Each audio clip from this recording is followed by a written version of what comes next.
BJP పార్టీలో అధ్యక్ష ఎంపిక అంశం ఆ పార్టీలో గందరగోళానికి తెరదీసిందని చెప్పొచ్చు.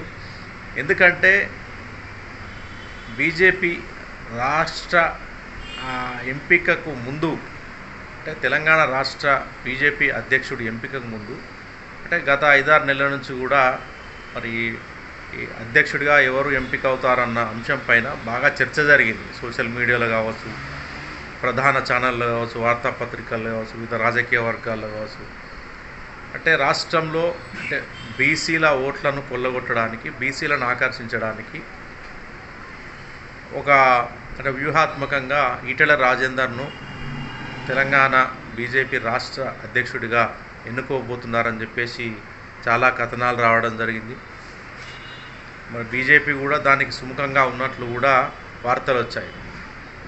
ఈటెల రాజేందర్తో పాటు మరి గతంలో అధ్యక్షుడిగా పనిచేసిన బండి సంజయ్, అదేవిధంగా మరి బీజేపీ అధ్యక్ష పదవి పైన ఆశ పెట్టుకున్న డీకే అరుణ, ధర్మపురి అరవింద్, మరి ఇట్లాంటి రఘునందన్ రావు, ఇలాంటి వాళ్ళు కూడా బీజేపీ అధ్యక్ష రేసులో ఉన్నారని వాళ్ళు కూడా పోటీ చేయడానికి అంటే సుముఖత చూపుతున్నారని చెప్పేసి కూడా వార్తలు వచ్చాయి.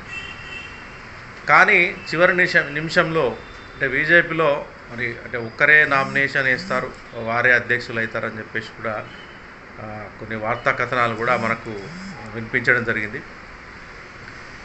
ఇక మొత్తానికి మరి మాజీ ఎమ్మెల్సీ రామచంద్రరావు ఎట్టకేలకు మరి అధిష్టానం ఆయన్ని తెలంగాణ బీజేపీ అధ్యక్షుడిగా ప్రకటించడం, ఆయన నామినేషన్ చేయడం, అతనికి కూడా మరి కిషన్ రెడ్డి లాంటి హేమీలందరికీ అందరూ కూడా ఆయనను సపోర్ట్ చేయడం, మొత్తానికి రామచంద్రరావు బీజేపీ తెలంగాణ రాష్ట్ర అధ్యక్షుడిగా ఆయన ఎంపిక అవ్వడం జరిగింది. అయితే ఈ ఎంపిక అంశంలో ప్రధానంగా మరి ఎవరైతే గోషామాల ఎమ్మెల్యే ఉన్నారో రాజా సింగ్ కొన్ని ఆరోపణలు చేయడం, ఆయన నామినేషన్ వేయడానికి వచ్చినప్పుడు ఎవరు ఆయనకు సపోర్ట్ చేయకపోవడం, కిషన్ రెడ్డి కావాలని అడ్డుకున్నాడని చెప్పడం, తెలంగాణ రాష్ట్రంలో బీజేపీని ఎదగకుండా, బీజేపీ అధికారంలోకి రాకుండా కిషన్ రెడ్డి లాంటి వ్యక్తులే అడ్డుకుంటున్నారని చెప్పడం, మరి అలాంటప్పుడు ఎందుకునే పార్టీలో కొనసాగడం, మీకో దండం, మీ పార్టీకో దండం అంటూ చెప్పి కూడా ఆయన పార్టీ సభ్యత్వానికి, అదేవిధంగా ఎమ్మెల్యే పదవికి రాజీనామా చేయడం, అదే కాకుండా ఆయన సవాల్ కూడా విసరడం జరిగింది కిషన్ రెడ్డికి. దమ్ముంటే మీరు మరి తెలంగాణ అసెంబ్లీ స్పీకర్కు లెటర్ రాయండి, నా మీద అనర్హత వేయాలని చెప్పండి, నేను కూడా మరి రాజీనామా చేశాను, నా ఎమ్మెల్యే పదవి నుండి అనర్హత వేయాలని చెప్పేసి కూడా మీరు లెటర్ రాయండి అని చెప్పేసి కూడా ఆయన చాలా బహిరంగంగా మరి బీజేపీ పైన ఆరోపణలు కుప్పిస్తూ వ్యాఖ్యలు చేయడం జరిగింది. మరి ఈ అంశాన్ని మరి రాష్ట్ర బీజేపీ పెద్దలు, అదేవిధంగా మరి కేంద్రం దృష్టికి తీసుకురావడం జరిగింది. మరి ఒకవేళ మరి కేంద్ర పెద్దలు అంటే కేంద్రంలో ఉన్న బీజేపీ నాయకులు, అధిష్టానం ఒకవేళ మరి గోషామాయల్కు ఎమ్మెల్యే ఉన్న రాజా సింగ్ పైన ఒక సస్పెన్షన్ పెట్టి ఆయనని మరి పార్టీ నుంచి సస్పెండ్ చేస్తే కనుక, ఆయన ఎమ్మెల్యే పదవికి ఒకవేళ ఆయన ఏదైతే ఎమ్మెల్యే పదవి రాజీనామా చేశాడో స్పీకర్ దాన్ని ఆమోదించి ఆయన ఎమ్మెల్యే పదవిని కూడా అనర్హుడుగా ప్రకటిస్తే కనుక గోషామాయల్కు మళ్ళీ బై ఎలక్షన్ అంటే ఉప ఎన్నిక వచ్చే అవకాశంగా ఉంది. ఇక ముఖ్యంగా చూసుకుంటే మరి ఇటీవల జూబ్లీ హిల్స్లో కూడా మరి ఎమ్మెల్యే ఉన్న బీఆర్ఎస్ ఎమ్మెల్యే ఉన్న మాగంటి గోపీనాథ్ అకాల మరణం చెందాడు. అక్కడ కూడా ఉప ఎన్నిక వచ్చే అవకాశం ఉంది. ఉప ఎన్నిక ఉంది అక్కడ 6 నెలలలోపు అక్కడ ఉప ఎన్నిక జరుగుతుంది. అయితే ఈ 6 నెలలలోపు మరి తెలంగాణ స్పీకరు మరి రాజా సింగ్ను అనర్హత వేటు ప్రకటిస్తే కనుక ఆయన ఎమ్మెల్యే పదవి నుండి తప్పుకోవాల్సి ఉంటుంది. కోశమ్మలు కూడా ఉప ఎన్నికలు వస్తాయి. కాబట్టి మన ఆంధ్రప్రదేశ్ తెలంగాణ రాష్ట్రంలో ఈ హైదరాబాద్లో మరి 2 నియోజకవర్గాలు ఉప ఎన్నికలు వస్తాయి కనుక మరి కాంగ్రెస్ కావచ్చు, బీఆర్ఎస్ కావచ్చు, బీజేపీ కావచ్చు, ఇతర పార్టీలన్నీ కూడా మరి సమాయత్తం అవుతున్నాయి.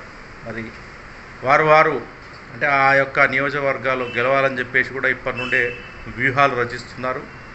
మరి ఈ ఎన్నికల సమయం కూడా ముంచుకొస్తుంది. తెలంగాణ రాష్ట్రంలో సర్పంచ్ ఎన్నికలు, ఎంపీటీసీ అంటే జెడ్పీటీసీ ఎన్నికలు, తర్వాత మరి జిహెచ్ఎంసీ ఎన్నికలు కూడా రాబోతున్నాయి. మొత్తం మీద ఎన్నికల జోరుపైన తెలంగాణ రాష్ట్రం అయితే అన్ని రాజకీయ వర్గాల్లో తీవ్రంగా చర్చ జరుగుతూ ఉంది. బీఆర్ఎస్ పార్టీ కూడా అంటే ఎలాగైనా సరే మళ్ళీ ఒక పునర్వైభవాన్ని తెచ్చుకోవాలని చెప్పేసి రాష్ట్రంలో తమ ఉనికిని కాపాడుకోవడం కావచ్చు, అదేవిధంగా మరి రాబోయే అన్ని ఎన్నికల్లో కూడా గెలవాలనే ఒక ఆసక్తిని ప్రదర్శిస్తుంది.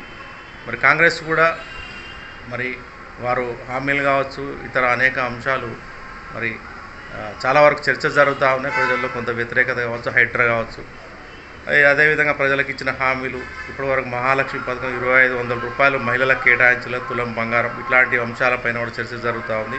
అప్పుల విషయం కావచ్చు రాష్ట్రంలో. మరి ఇలాంటి తరుణంలో బీజేపీ కావచ్చు, కాంగ్రెస్ కావచ్చు, బీజేపీ కావచ్చు, మరి ఎన్నికల క్షేత్రంలో ప్రజలు ఎవరికి అండగా ఉంటారు, ఎవరికి మద్దతు ఇస్తారు, ప్రజలు ఎవరికి ఓట్లేసి మరి విజయాన్ని కట్టబెడతారన్న ఆసక్తికర చర్చ అయితే సామాన్య ప్రజాలికంలో జరుగుతుంది. అదేవిధంగా రాజకీయ పార్టీల్లో కూడా జరుగుతుంది. మరి చూడాలి రాబోయే మరి ఈ లోకల్ బాడీ ఎలక్షన్స్లో కావచ్చు, మరి ఉప ఎన్నికల్లో కావచ్చు, అదేవిధంగా జిహెచ్ఎం ఎన్నికల్లో కావచ్చు, మరి ఏ పార్టీని ప్రజలు పక్కన చేర్చుకొని వారిని విజయ తీరాల వైపు తీసుకెళ్తారనేది మనం చూడాలి.